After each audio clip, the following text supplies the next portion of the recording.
Serie A cannot get more exciting these days as the race for Scudetto continues to heat up and as more great storylines continue to surface. We have a brand new weekly show here on Qué Golazo. Welcome to Calcio Corner live. Ciao a tutti e benvenuti at Calcio Corner. I'll be joined by the always awesome Christine Cupo right next to me and a plethora of Paramount Plus talent to break it all down every Thursday live at 3 p.m. Eastern. And we want your comments. We want your questions. Who will win the title race? Can an Italian team also conquer Europe? Will Poppy Miller be allowed to enter Italy again after she ordered latte in the afternoon? This and much more. All the Serie A goodness right here. So sit back, relax as we kick off La Dolce Vita, Qué Golazo style. Calcio Corner begins right now. All right, everybody, welcome to Qué Golazo and Calcio Corner. Christine Cupo, how are you? I am amazing. I'm hyped. I'm ready to go. Calcio Corner, full effect. I love it. I love it. I'm so happy that we're doing something together as well weekly. How do you feel about that, Christine? I'm excited. I just don't think that you're fully prepared for how much coffee I actually drink. I'm going to try and get it. We're both New Yorkers as well, so we can get used to it. It's fine. But welcome everybody to Calcio Corner. What is Calcio Corner, you say? Well, it's a live, interactive show dedicated to Serie A and Italian football. That's it. With a cast of familiar faces, of course, Paramount Plus and CBS Sports, the home of Serie A. So we'll have all the rotating casts, and each episode will have a feast of fiery opinions, fantastic insight, and overly dramatic hand gestures every single time. Christine, what are you looking forward to the most, do you think? Do you think that, is it the guests? Is it maybe because we need comments in this show, a lot of We do. We need some interaction. I'm looking forward to connecting better with some of the Calcio fans in the US and abroad. I feel like this is a really good way to bridge the gaps between Paramount Plus broadcasts and everyone else that follows the sport. And of course, you can always pop in and get your free trial for 7 days if you haven't done that yet. Get that bonus, Christine. Get that bonus. But yeah, no, I think it's, at least for me, being Italian American, and obviously there's a massive global audience for Serie A, as well as just Italian football in general, being sort of a Rosetta Stone and, you know, sort of contributing what cultures we've sort of taken on in the US and managed to sort of keep alive and stoke the fires, and stay on that equal level with our Italian counterparts who are equally fiery. Absolutely correct. And this is why we have Calcio Corner, to celebrate the Italian game on Qué Golazo, Serie A, the national team, and everything in between. And we'll have Paramount Plus talent throughout it all. If you have a comment or a question for Christine or our guest, please send them. Our producer, Dirk Norris, will put them up. Christine will read them out. I'll read them out. We want all the engagement, so please keep them coming. All right. Well, it's the debut show of Calcio Corner. We had to go big, Christine. We couldn't just get just anybody. We had to go big. So after our first, second, and third options went out of the window, we had to just settle. Matteo Bonetti. Oh, look at that. He's so smooth, even in a hoodie. How are you, Matteo? I'm good. By the way, I had no choice but to accept this after options number 1, 2, and 3 backed out at the last moment. But you added another few zeros to the end of the contract, and I thought, you know what? I'll do it for my friend Luis. By the way, Luis, that intro was amazing. You turned a shade of purple I've never seen in a human being. I just don't want you to have an adrenaline dump. I don't know if you know what that is. If you're an MMA fan, you know. But I just preserve that energy throughout. We need that same level of intensity from you. And I know we'll get it, right? Because you bring that Latino flair that we love so much. Well, Italy, Peru, you just can't get better. And this is a Panettone-loving show right now. That's basically what it is. But Matteo, you know my wife, Jen, and when it comes to adrenaline, sometimes she wants me to just keep it down. But Matteo, welcome joining Christine and yours truly here. The first thing I want to tell everybody, by the way, is if you have a question for Matteo, please send them along. He is here and he's ready to discuss everything. The first thing, ciao, Bonetti. Already you're getting from a Juventus fan. from a Juventus fan, Christine. You're gonna get your Juventus crew, Christine. I think, don't you think? I think they might find their way here. It's fine. They could always come visit. We'll keep on building. All right, let's first begin, obviously, with Coppa Italia, as those were the midweek matches. Let's begin with the Milan derby, Christine. It wasn't the most exciting, but I didn't really expect it to be like the other one was. Resilient, I guess we can call it. What'd you make of it? It was a 0-0 draw. It was what it was, right? I mean, it wasn't the worst. Let's put it that way. Okay, I've definitely watched a lot of scoreless games where I probably should have taken a nap, but I don't like myself enough to have done that. It was sort of exciting in moments. I just think that it's what you'd expect from two formidable teams that are just going to kind of stall on each other. I don't know, Matteo? I honestly don't have any comments about Milan and Inter. I don't even remember what happened, and I was the one who commentated the game for you were 90 there. minutes. No, there's no redeeming issues that we came out of it, even on the post show. You know, it wasn't one of those games where you're just dying to get into the studio, like the game that followed up between Fiorentina and Juventus. And I have a lot of thoughts still, and the thoughts, there's new thoughts every single day. There's things that I want to say now that I wasn't able to say yesterday on the Paramount show. But for Milan and Inter, these are two teams that right now are maybe living the worst moment, especially Inter, that they've had all season long. And I think the weakness of Inter has been exposed, right? This is kind of the overarching theme that I feel like I've started to learn in the last few weeks. Inter strikers, the consistency or lack thereof after Romelu Lukaku leaves. Dzeko and Lautaro, two guys that hills and valleys. You don't know, Dzeko, 26 goals or 12 or 9. Mm-hmm. Lautaro Martinez, 5 match days in a row he scores, and then he doesn't score for 3 months in a row. When everyone else in the team is scoring, it kind of masks that there is that weakness. But when you're in the biggest games, when you're in the Champions League, and you need one of your strikers to show up in that moment, like in the Liverpool game, that's the biggest worry that I have for Inter. Yeah. Christine, what do you think? There was a comment there about every time Milan plays, they play the refs. What do you think? I have a really hard time because, I mean, as a Juve supporter, I feel like oftentimes there are these arguments about referees, etc. And I try not to, because quite frankly, like the cards fall as they lay, right? Like the refs do the best to their ability. And yes, sometimes you're going to feel robbed, but I don't know. I try not to engage too much with the refereeing, considering as a player, most of the time I just try to say that I'm not fouling somebody. Yeah, no, fair enough. What do I know? Well, drearily enough, you know, to the point about that game, you know, it was even in a dreary perspective. Milan had a few more shots, similar shots on target. The possession was relatively similar. Matteo, what do you expect in the second leg then? Do you think more of the same and it just drowns out, or do you expect something else? Honestly, I can't expect anything when we've seen in Serie A Inter dominate the first 45 minutes. And then in the second half, one change, which was taking out Frank Kessie for Brahim Diaz, completely turns the game over. Giroud scores a brace, even though he's in his mid-30s. Pioli's respect. One thing actually stood out in this game is it Ruud Gullit that's playing for Inter, or is it Marcelo Brozovic? Because the respect that Stefano Pioli gives Brozovic, and I think Brozovic is one of the best in Italy in his position, maybe the best, but he changes his lineup to put in a destroyer as an attacking midfielder just to negate Marcelo Brozovic. He puts in a guy in Rade Krunic who cannot play football with his feet just to press and blanket Brozovic throughout the course of the game. I find that fascinating. I find that as the ultimate sign of respect from Pioli for Brozovic, knowing, right, if I take out that guy, Inter cannot play the way that they want to. It's also kind of tragic, though, too, right? Given how formidable they've been, I think that maybe we're starting to see, and perhaps I enjoy this, Inter slipping a bit.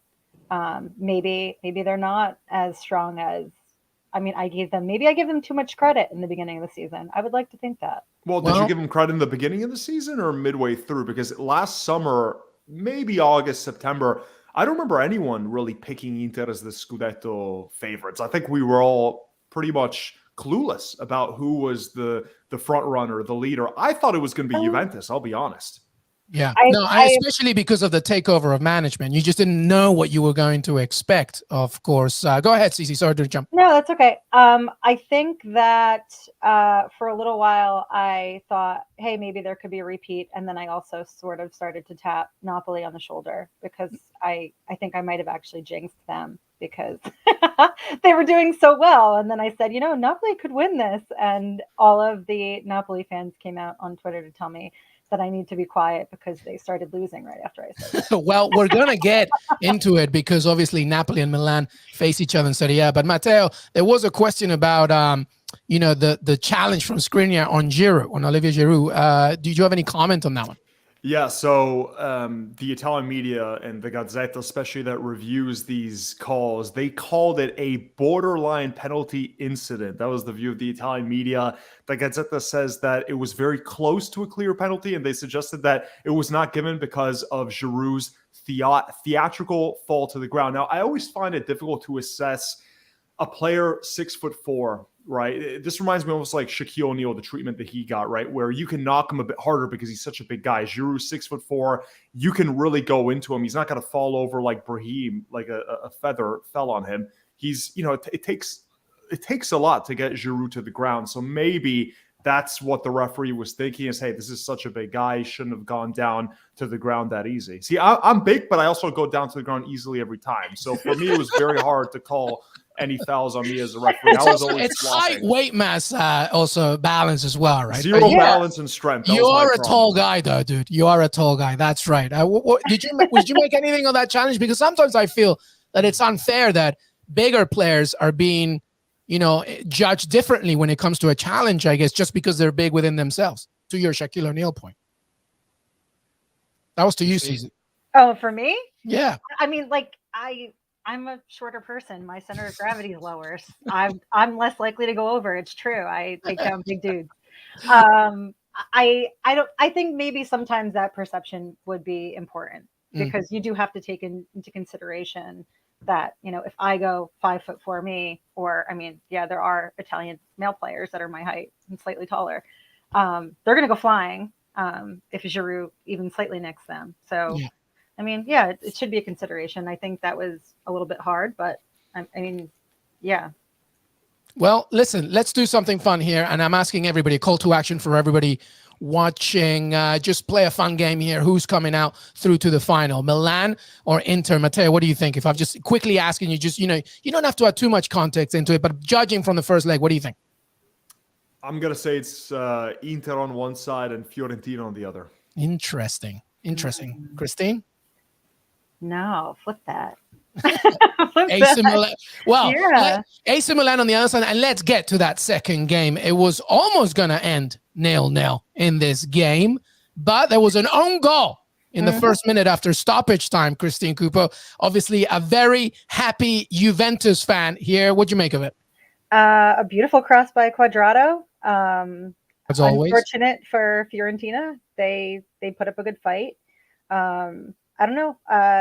They really did. They played a decent game. It's just that Juve are not in peak form either. They've gotten almost an entire starting lineup worth of injuries, trying to figure out their way. And then, of course, it depends on what manager is showing up today for us. Like, is it going to be Dr. Jekyll or Mr. Hyde? Allegri played as usual 3-5-2, which has been popping up, and he actually put Danilo in D. But that was heavily cobbled together. De Sciglio had some errors. For what it's worth, all in, Juve and Fiorentina both had the same number of shots on goal. There's 6. Oh, it's hold just on that. a second. What? Hold on a second. What? Don't you go there, Christine Cupo, with the same shots on time. That Yeah, was I'm looking at Fiorentina's danger zone, Fiorentina dominated the game. That was a terrible, dull performance by Juventus, and It was. I'm not surprised because they won being dull and boring the last year that Allegri was in charge. That's why they stopped with this whole fino alla fine. The only thing that matters is winning, and suddenly it became, yeah, we want to win, but we also want to entertain. That didn't go well because it turns out you need to have the right players, and you actually have to have a midfield to play the kind of football that Sarri wanted. And once again, playing like a provincial, which, hey, I'm not saying anything wrong by that.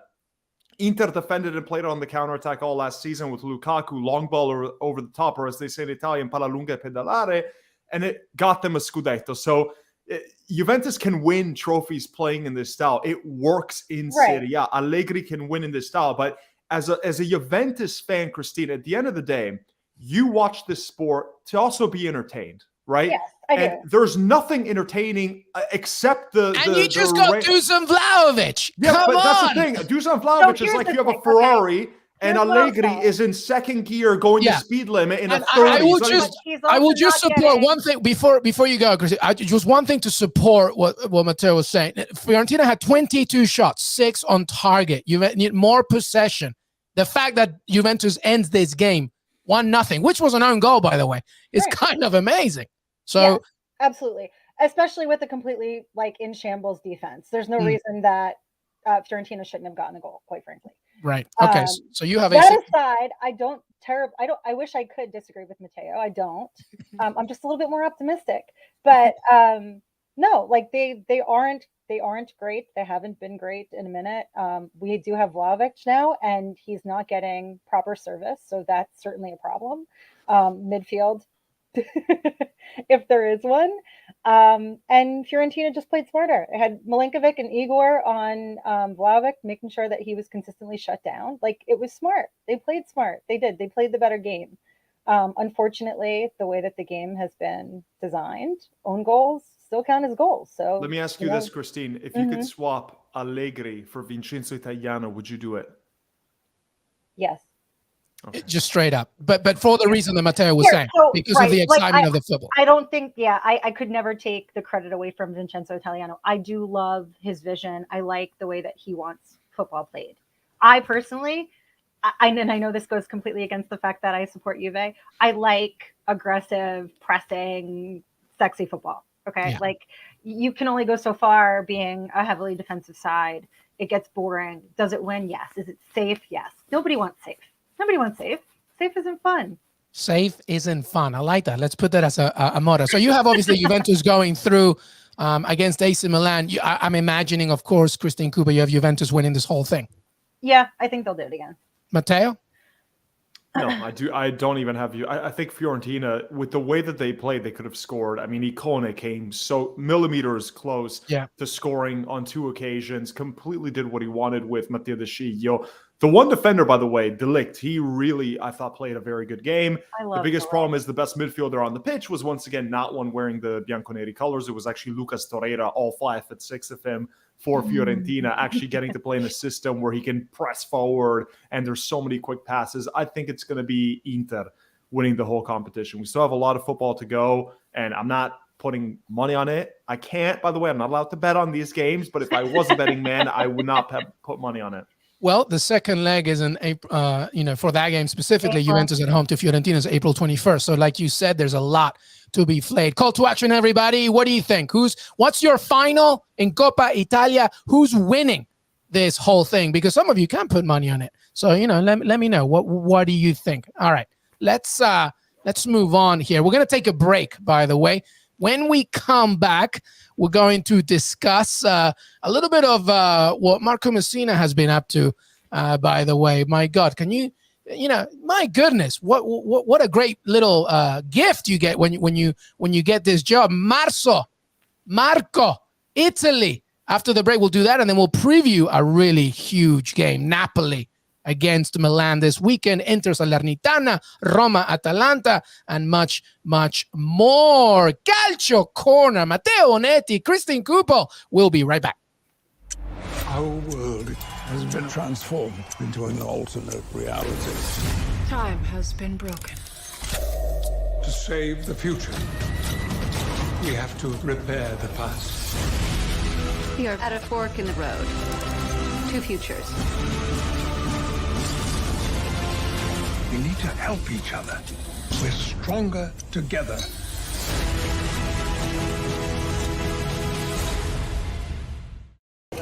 My man Luis, I'm sorry that I can't be on the show tonight. I'm running around Florence. I'm going crazy, doing lots of content. As you can see, my hair is a mess. It's a hint of what I was doing, but it's actually a surprise for the show. My man, thank you for inviting me on. I'm sorry I could not be there. I'm in Florence right now. Watched Fiorentina against Juventus. Unbelievable, crazy match. Felt bad for Fiorentina fans with the own goal at the end. Some of the most passionate fans I've ever seen in my entire life. And Saturday I leave for Naples. First time I'm ever going there. Can't wait for the match. They tell me that Napoli fans are the greatest down south. So I can't wait for the match against Milan. Scudetto implications are on the line. I can't wait for it. Again, next week, all right? Next week, hopefully, we can see each other and you can have some updates on everything that I've done so far. All right, my man. I'll see you soon. I don't even know what to say. I'm so angry. He's just walking around Florence. I don't feel sorry for you. Get on this show, everybody. Jeez, Lou. It's nice to see the Ukrainian flags there, though. That was really nice to see the support. That was Marco Messina, by the way, and he is in Italy this entire month. He's already been there. It's Marzo con Marco. He's already done Coppa Italia fixtures. He's going to see the national team and the qualifiers, of course, some more Serie A. I mean, it's everywhere. He already beat Fabrizio Romano on FIFA, Matteo Bonetti. I really had my money on Fabrizio, but Marco won it. Yeah, I mean, Fabrizio does tweet 24/7, and he's always on the phone with agents. So I'm not sure when. He doesn't even sleep, so I don't know when he's got time to play any football. He actually has a life, unlike me and Marco, who play in our spare time. So I'm not that surprised. But guys, what a bucket list after every week is a different bucket list. Like, how many of us Italian Americans have actually even been to a Serie A stadium? You know, I hadn't been since when I was 6 years old, since my parents moved from Milan to Miami. The first time I went back was as a commentator. So, you know, not a lot of people get to do this. And we are doing exactly what we told all of you when Paramount Plus got the rights, saying we are going to do Serie A the right way. We are going to do it in a way that no one's ever done it before. And we put our money where our mouth is, all of us collectively. Not to mention, we kind of get to get everybody else to choose their own Marco adventure, because this poor man doesn't even know where we're sending him on this one. Well, I heard it's maybe between. I heard maybe Salernitana's got a shot, Spezia's got a shot. I don't know if you guys know, but La Spezia, that region, has Cinque Terre. There's so much beauty. You cannot go wrong. You cannot go wrong. Any city, you're something insane. I will slip everyone $1 to send them to the worst stadium. Just give me that. But even the worst stadium, it's still beautiful. Stadium, is it the Bentegodi? You're in Verona. You're in the city. Maybe you fall in love. Verona, not Cinque Terre. you can't go wrong with this trip, basically. And to your point, Matteo Bonetti, Paramount Plus and CBS Sports really putting their money where their mouth is, with giving you so much, including, of course, all the coverage that you can get on Paramount Plus with Matteo, Dre Cordero, of course, Poppy Miller, Mike Grella, Marco Messina, and everybody else involved. And, of course, Christine Cupo, who is a continuous part of not just social CBS Sports, but here, Qué Golazo Calcio Corner. All right, let's get going. Let's talk about it. Let's talk the weekend preview. Massive game. I'm wearing this because my Peruvian cousin, is the South American official fan representative of Napoli. So she sent me this shirt with Maradona after Maradona's passing. So that's why I'm doing it. Lo estoy haciendo por ti, Alegra. This is the shirt that I'm wearing for Napoli. But look at this fixture list. I mean, I know that it's the Sunday game, 2:45 Eastern, but I want to begin there, Matteo Bonetti. Napoli against Milan, first against second. They're shades of the 87-88 season, when Napoli and Milan were neck and neck all season. Milan would go on to end the decade-long Scudetto drought after winning 3-2 at the San Paolo with 3 games to go. That was Hullet, Maradona. I mean, you can't get better than that. I mean, clearly it's not quite the same, but still, Napoli against Milan. What do you expect, Matteo? For the first time in 2022, I'm actually changing my favorite for the Scudetto. I am now going with Napoli. I think that final second goal between Fabian Ruiz against Lazio last weekend has a huge part to play in it, but the biggest positive for Napoli, and the reason why I'm so bullish on them now, is they weathered the storm when they were missing their best defender, Koulibaly, their best midfielder, Fabian Ruiz, their best attacker, Victor Osimhen, for months after that horrible facial fracture, orbital bone fracture in his face. He got COVID. He's been through all sorts, through the ringer. They're all back. The strongest Napoli 11 is back. Fabian is a game changer, one of the best midfielders in Italy. You could say he could become one of the better midfielders in Europe as well. And Milan are still a team that have had to tinker. They've had to deal without Zlatan Ibrahimovic, Giroud's totally fine, but they still have a 40 and a 35-year-old as the two strikers. I think Rafael Leao is key in this game, especially with the way that Napoli's fullbacks like to get forward. That flank with Theo Hernandez making those runs. Rafael Leao is maybe the most dynamic, fun player in the league. That could really be the way that Milan unlocked this Napoli team. But I'm favoring Napoli in this one. I really am, and the Scudetto. Let's see here. We got a question. I want Osimhen to prove to the world why he was so highly talked about. I think he's already Wait, I don't done understand. that. What is he proving? Because he's got 11 goals and 4 assists this season. Yeah, that's what I was saying, right? He's already been there, Christine, right? Help me help you. What do we need? Like, what do we want him to do? I think Guzman's point is that, you know, obviously such an amazing, prolific striker. He had an injury that he's just rehabilitated himself from, couldn't go to AFCON, etc. But one of the best strikers in Serie A. Is about proving it, I guess, all the way through. Christine, what do you make of this game? I will stop watching football altogether if Napoli win it. Wow, AJ. Wow. We do have a fiery bunch. I don't know, AJ. We won't miss you, AJ. Thanks for coming. There's AJ, a lot of other sports. Like, you're not going to be having a good time. I don't know what to tell you. I know. Christine, what do you think of this game? Napoli against Milan. It's a big one. First against second. And to Matteo's point, Napoli looking good. Yes, Napoli look amazing. Insigne seems to be doing the things that he needs to be doing.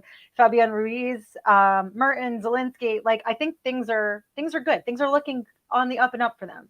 I also think that Spalletti manages to get the best out of people. And so I think that maybe it's just the case that in the past he hasn't had the full squad to be able to do what he potentially could do here. Yeah. But Napoli are well overdue. So I think that despite the fact that obviously always Juve, I would be pleased to see Napoli win the Scudetto. Matteo, do you think that them losing to Barcelona in the Europa League is going to help them? Just having a clearer focus now that Serie A is the most important part. Yeah, it's a weird one. It's always like Italian teams don't truly take the Europa League that seriously, or when they bow out of the competition, the fans aren't that distraught, right? They talk the whole season about, we want to get into European place, and then you do get into that European place, and it doesn't feel like they take it as seriously as I personally would like to, because a trophy like the Europa League for a team like Napoli, you'd think that it would be something that fans would reference and remember for a long time. And I still think that Napoli, if they do win a major trophy this season, obviously the Scudetto, it is something that will give this fan base more joy for a longer period of time than any other fan base in Italy. If Juventus win a Scudetto, it's like, okay, great, we'll do a parade in Turin, we'll take a few photos, we'll post a meme, fino alla fine, everyone's happy. It'll for be 2 20 days, minutes and long. then you move on, and then you complain about something else. Napoli will celebrate the Scudetto longer and harder than any other fan base in Italy. They haven't done this since 1990, and they still talk about those days. I mean, they still have the mural of the guy who was key in that Scudetto all over the town of Naples. So you think that maybe Osimhen is going to be, there's going to be a lock of Fabian Ruiz's hair spinning in one of the restaurants like they have with Maradona. There's going to be all sorts of creepy shrines to the players now, 30 years from now. Yeah, but I want to see that. I do want to see that. I really do. I feel like honestly now I want to be in that party now that you just went. I'm like, now that I've got this idea in my head, also Napoli have the 4th most supporters in all of Italy. So the whole place is just going to be one giant party. Yeah. Number one's Juventus, right? Especially in the south of Italy. Yeah. I think Juventus, people don't know this, but in Turin, I'd love to get the numbers, but my mother's side of the family is from Turin. They're all Torino fans. And family, they're friends that are actually Juventus fans. Everyone in the entire country is a Juventus fan, but then you go into Turin and you get to see a lot of Toto fans. Interesting. I've been to Italy many, many times. Naples is the city that I've been to the most. I echo everything is being said right now. This is, obviously the entire country is, but Naples has football and Calcio in their blood. You go everywhere. Maradona is everywhere. Those colors are everywhere. The fact, if Napoli wins Scudetto, and obviously, Lorenzo Insigne on his way to MLS to say his goodbye, it would be quite a sight to see. By the way, Milan have only won one of their last 14 Serie A meetings against Napoli. So maybe something has to give, or maybe the statistic trend will continue. Here's a call to action for everybody, and then Christina, I want you to answer. Is this Napoli's year or is it Milan's year? Where are you going? I'm going Napoli. Yep. Okay. I think they're going to get it done. I'm gonna go with Napoli. I am, and it sucks for Milan because in the last 2 seasons they've led the league for half a season, then they drop off. They always have that one stretch for 4 or 5 months, and then they can't keep that form throughout. But it's going to be decided on the final match day. This is going to be the first season, and I don't even remember how long, where the Scudetto will be decided on the final match day. We will not have had this kind of drama in more than a decade. Yeah, Christine, who needs it more though, Napoli or Milan? Napoli. I think Napoli need it more. I mean, Milan have 11 Scudetto wins, and more recently 7 Champions League victories as well. Oh, I'm sorry, I forgot about those. Which Matteo. count, if you listen to Adriano Galliani, 1 Champions League victory counts as 30 Scudetti. Adriano Galliani. I'm just saying, I'm just reminding everyone that technically then, what is that, 7 times? Now that we've 30, got, now that we've got the conversion rate down, locked and loaded. 210 Scudetti. Definitely. I think Napoli, and I think that they can do it. I think that Spalletti in the past, him being able to drag his teams, whether fully successful or whatever, if you think otherwise, I think he's a great manager. I just think that he hasn't always had all of the proper tools to get the job done. So that's a good point from AJ, though, because I think Luciano Spalletti is one of the best Italian managers of this generation. But this is the one thing he's missing. He's missing that Scudetto. And if he does it in Napoli, it will elevate him to a higher tier in terms of the managers that you remember even after they retire. I think that's the one thing he needs, but to do it at Napoli counts so much more, in my opinion, for a manager. They reach this hero cult status that they wouldn't have if you just went to Juventus and you won the 10th in a row or whatever. Yeah. I think I agree with that. I just think that, I don't know. Now I want it even more for him, because I think I just placed it contextually as for Spalletti specifically, right? And he's done amazing things. Like Roma is okay. He had Zenit, second place group stage Champions League. What else? You had Totti Roma, but they didn't go very far. And then Inter, 2017, he got them back into the Champions League after a 6-year drought. Like, I think that he has all of the qualifications to be that guy. I would just like to finally see him be that guy. Yeah, Christine, absolutely. I mean, he helped Empoli with promotion. He's done things. Obviously, he did it with Zenit as well. He's won Coach of the Year twice. He's won Coppa Italia twice as well. It's just this coveted trophy right now, Scudetto. So it's a good point in order, that Matteo says, in order to really get to that next level, winning this is the ultimate thing. Any final thoughts on this game before we move on? See, it's all quiet because we've all done it. We've taken care of business for you. Milan against Napoli, Sunday, 2:45 Eastern, Paramount Plus, with all these guys. By the way, Jimmy Conrad's going to be in the studio as well. He was showing off in our weekend preview, and I was like, yeah, Jimmy, I know. They flew Jimmy all the way to Stanford, and I'm only 45 minutes away. Make that of what you will, everybody. But anyway, he was zooming us from a very fancy executive lounge in the airport. So I have a feeling Jimmy's not traveling in economy either. No, Just see, putting this it out just there. makes Right now he's in a lie flat bed, enjoying some sort of grown-up beverage. Well, he went to a World Cup, so it's fine. He deserves it. No, he deserves it. He deserves it. Absolutely. Yeah, happy for you, Jimmy. All right, let's move on. Inter Milan against Salernitana. Okay, listen, 0-0, obviously it was. And look, this is the fixture list for the weekend. Look at that. Great graphics, by the way, from the social team. Inter against Salernitana. That kicks off the entire weekend, Christine Cupo. Inter, who really needs some goals. We talked already about that stalemate midweek at Coppa Italia. You expect a win here, surely. Yep, game in hand. It's a done deal. They'll get the goals that they need. I don't know. I don't know about that. This is Really? my upset of the week. I think, and you can remember this, the receipts are there. It's online. This is another game where Inter will drop points. I don't know if Salernitana will win. I think a draw is what I'm predicting. That's what you say. Salernitana are a different team under Davide Nicola, the new manager who came in. He's a salvation specialist. They've made signings because of the new ownership that normally a team that has a foot down in Serie B wouldn't make. They brought in Federico Fazio. They reanimated him, and he's getting minutes at the back. They brought in Verdi, who was once upon a time a guy that Napoli wanted for $30 million, scored a free kick brace, didn't he, on his first game with Salernitana. This is a different team. They got points already from Milan, so what's not to say that they'll get points from Inter? Well, if it happens, if there is a draw, it will be the first time in history that happens between both of these teams, because they've played 5 times in Serie A previously, and Inter won 3 of them, and the other 2 went to Salernitana. If he doesn't get a win tomorrow, is Inzaghi in trouble? What is going on?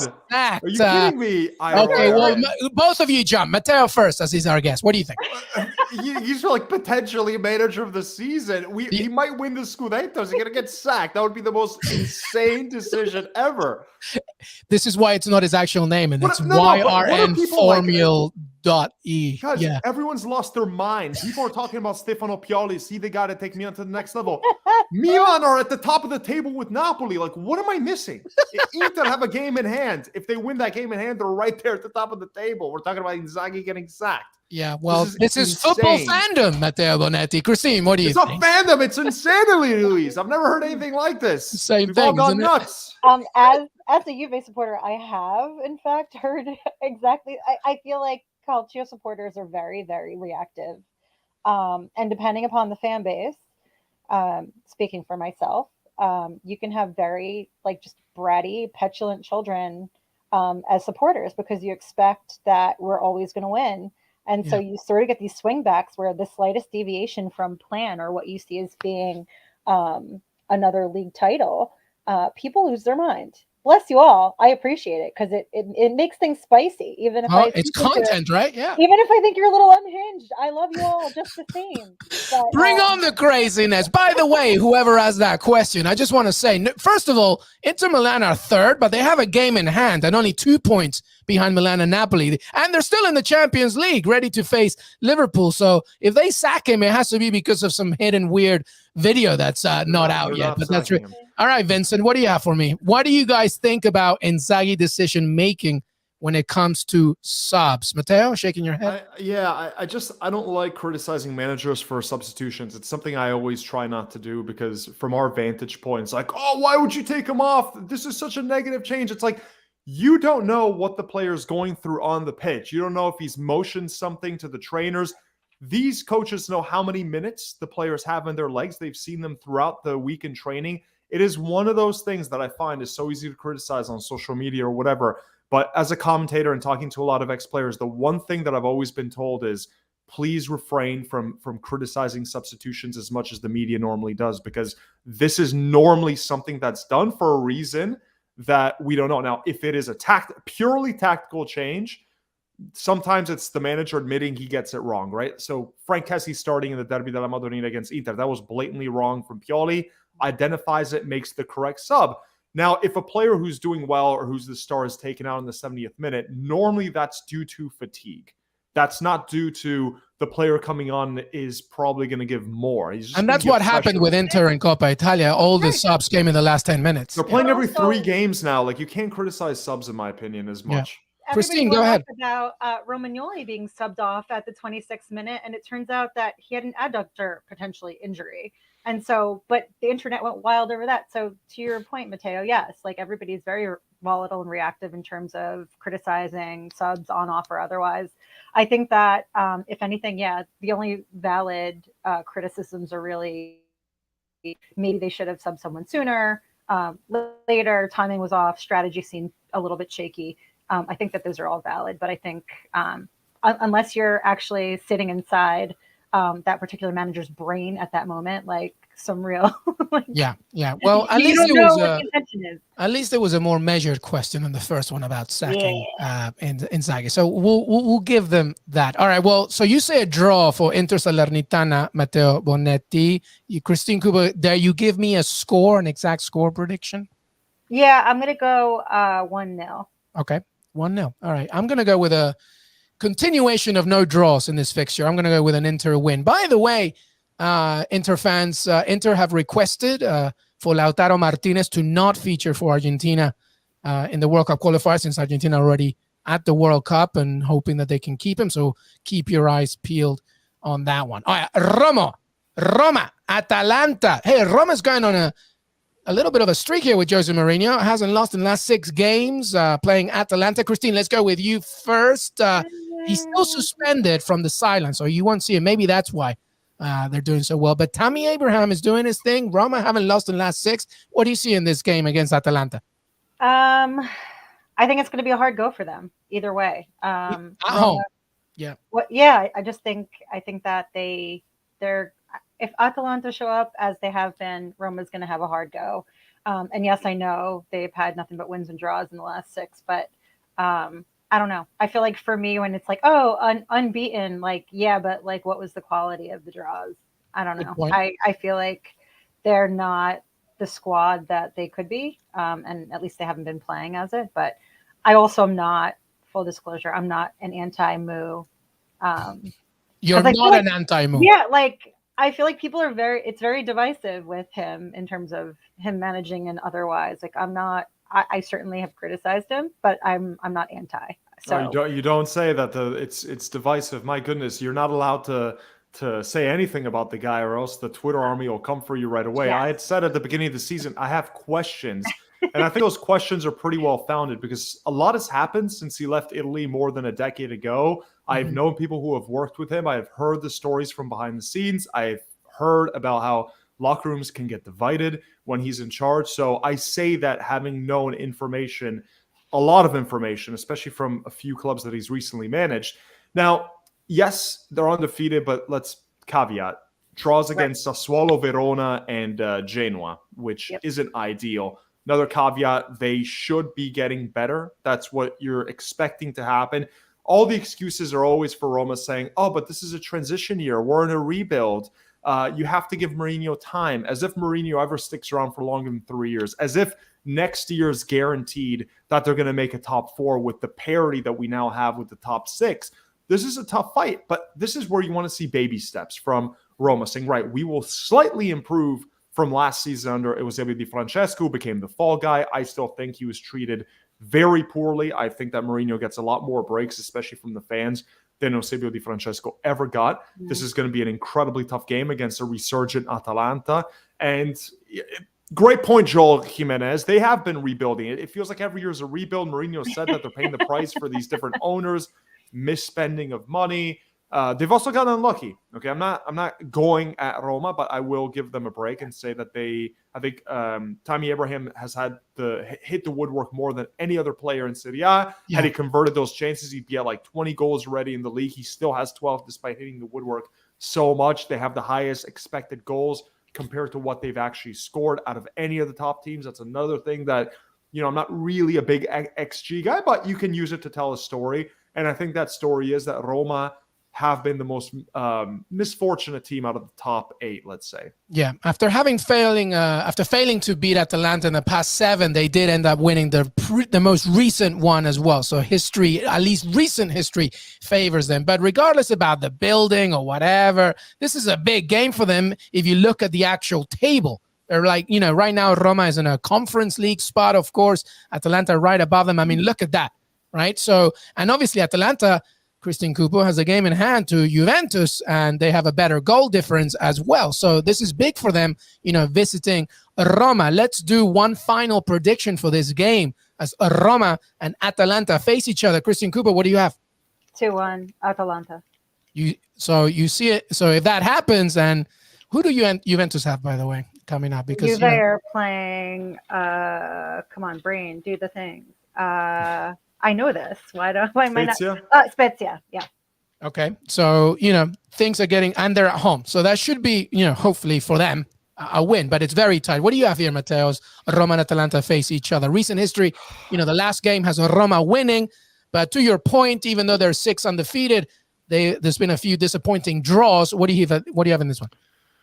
I'm going to go with Atalanta 3-2, high scoring, end to end. It's going to be a very entertaining game. Atalanta are coming off an absolute barn burner of a performance where they couldn't stop scoring. I think the exact score was, let me just check it now, 4-0 against Sampdoria, but the quality of the goals, there's a player I want you to keep your eye on, Toon Koopmeiners, not exactly a household name, but one of my favorite midfielders, another one of these players that Atalanta signed for like less than 12 million euro. That's probably going to go for 4 times that in a year or two. I like it. I like it. And that, my friends, is almost the end of the show, because we just want to give you the final fixture list and any final thoughts from any of the games Serie A this weekend. It begins, of course, with Inter against Salernitana on Friday. We got Udinese Sampdoria. We've already talked about Roma Atalanta, Cagliari against Lazio, Genoa, Empoli, Fiorentina, Verona, Bologna, Torino, so many more. Anything that we haven't discussed? Christine, I know you want to talk Juventus now, or you want to go somewhere else? I'm good. I'm fine, actually. I'm like, I can't believe I just ruined my own afternoon. Matteo, any games there that we haven't mentioned that speak to you? Yeah, two things. 9 a.m. on Sunday, Fiorentina Hellas Verona. Verona have a striker, Gio Simeone, who was the highest scoring Argentine in the top 5 European leagues. He's been in incredible form, over 15 goals now. So good. Finally taking that next step up in his career. We know the way Fiorentina play. And then really quickly, 6:30 a.m. I know a lot of you, maybe on the West Coast after a party, you're probably like, do I want to stay up for Genoa Empoli? This is going to be a good one. Genoa revitalized under the new German manager, Alexander Blessen, who's a gegenpressing guy from RB Leipzig's youth system. Very interesting, the revolution that he's had at Genoa. They just took points from Inter, undefeated since he took over, against an Empoli side that like to attack. I'm going to be waking up early and watching both of those. And Genoa wants to get out of that relegation zone, of course, as they have 17 points trying to climb that out. But there you have it, everybody. That was our first episode of Calcio Corner. Thank you so much to Matteo Bonetti. Matteo, thank you so much for being part of the debut show, my friend. Thank you. I didn't have a choice, but I'm happy to have been here. And I'll see you all in a month. They will now make him leave his interrogation room, and you can watch it all on Paramount Plus. Matteo, it's at Bonetti on Twitter as well, and you can follow him, of course, and watch him. Paramount Plus, he'll be with Dre Cordero this weekend, and Napoli, Milan, Sunday, 2:45 Eastern is a headliner, but there's so much more Serie A action. Christine Cupo will be here every single week. Christine Cupo, thank you so much for being here. Are you excited for the next one or what? I'm hyped. I'm excited. I will be out reporting this weekend too on Sunday. So I will be running the Napoli hype train, apparently. I love it. So watch out for C Cupo on Twitter, and of course part of the Paramount Plus team as well. Serie A is with CBS Sports, Paramount Plus, and so much more. Thank you for being part of the family. Qué Golazo Pod on Twitter, youtube.com/Qué Golazo. Anywhere you listen to your pods. Arrivederci. And I love Gianluca Lapadula. I had to say that. Thank you so much. See you next time, everybody. Till then.